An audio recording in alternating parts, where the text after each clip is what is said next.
Welcome to the Epcot International Festival of the Arts. Our next presentation is on creating topiary art, in which you can learn to make your very own topiary from the pros. Please welcome the workshop presenter, Jen Contarino. Hi, everybody. Oh my gosh, so many happy faces. Are going to start placing it inside. Just handfuls and just shove it in there. And we're gonna put enough in there so that when you pick it up and shake it, that it's not falling out. But also so that when you push on it, it's not leaving a big hole. So just pack it in there. The frame is made of galvanized steel, so it's very durable, and it's got a coating on it to help resist that rust that you might get with other types of metals, just so you know. The moss that we're using is sphagnum moss. For those of you who want to do topiaries on your own, you can find this at larger hardware stores or craft stores. Usually it comes in dry bricks. So you want to put it in a large container, cover it with water, let it saturate. That's why it's soft and fluffy now.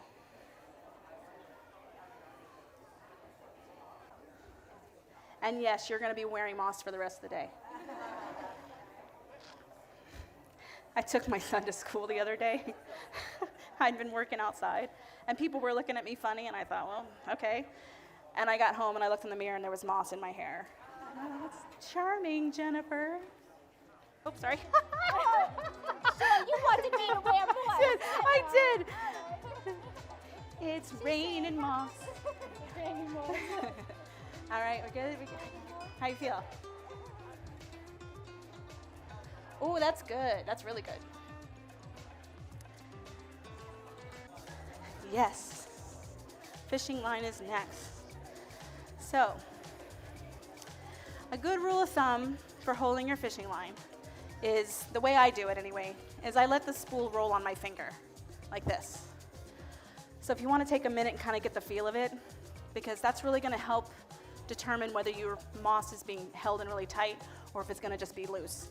Not a problem if it's loose, but over time that moss can really settle over if it's not in there tight and the moss isn't, or the line isn't holding it. So I use my ring finger in the hole, and then you can just pull your line that way. Feel okay? All right, so your first step of using the line is just a quick securing of what you just put inside the frame. And the way I do that, just place it somewhere, anywhere, because it'll eventually catch. You don't need to tie it. And then, using the method I just showed you, wrap. You can go around, top to bottom, side to side, whatever feels comfortable, just to start a loose, not loose, but a light covering. And in terms of your tension, not only are you holding the moss inside, but you're kind of pressing that moss down to the frame. So we're just going to go around 5, 6, 7 times until your moss is pretty well inside. Your goal here is to catch that moss and just hold it in place. Does that make sense? It might take a couple tries, but it looks like you guys are grabbing it. And don't worry too much about the moss, the line showing, the framing showing through the moss at this point.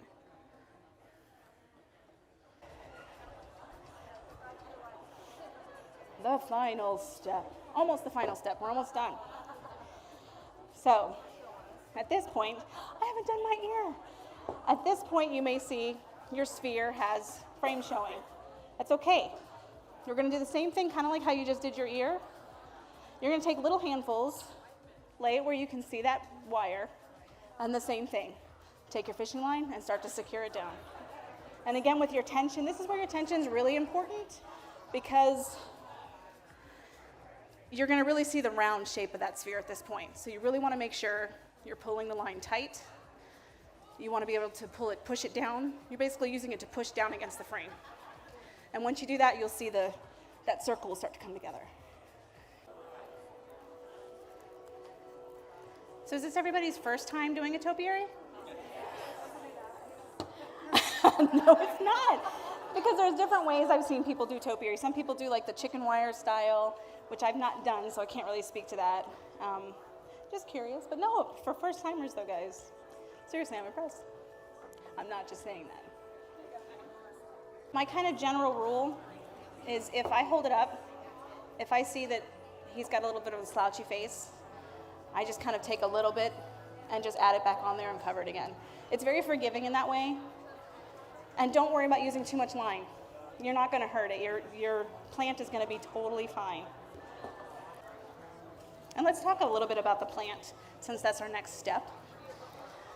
I'm going to walk you guys through how to plant it yourself. If anybody's uncomfortable with stabbing your topiary once we're done, let us know. We'll do it for you. We're pretty comfortable with that. I'm going to, in terms of our care card, a lot of people ask us what happens if my plant dies. And we do have instructions on how to replant.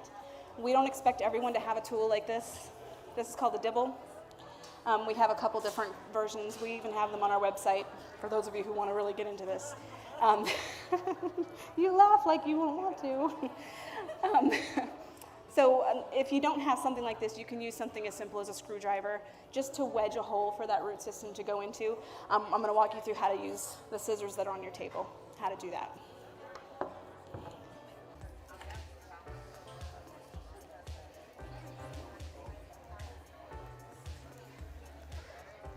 How you doing, John? Good. John didn't want me to call him out while I was up here. You guys ready to finish him off? All right, let's finish these puppies. Mickeys. I was so afraid I was going to trip on those stairs in front of you guys. That would have been so embarrassing. Who's ready to plant? Let's do it. Okay. The way you plant, and again, if you're not comfortable with stabbing your topiary at this point, just tell us. John or Anna have the dibble tools, and I'm going to use the scissors to show you how to do it. First things first, get your plant ready. Just unwrap that towel. Now what you've seen is we've taken most of the dirt off this. This is called a plug. So if for whatever reason your plant does not make it and you need to replant, you can either contact us. We do offer these. Your local nursery, you can check to see if they have plugs. They don't always. If they do, you want a plug, not a live plant, because once the creeping fig gets established, it becomes very woody and not as easy to maneuver. So we've taken most of the dirt off. Have that ready, and then you just want to feel for a thick, an open part of your wire. If you push down, you can feel where the wire was. If you remember in your head where it was, just find an open space, take your scissors, just press it down in there. And you kind of just want to wiggle it around so that you have a little hole. Okay? Little hole. Okay? And then once you have that little hole, take your root mass. I lost my little hole. There it is. And just press that down into that hole. Okay? Just like that.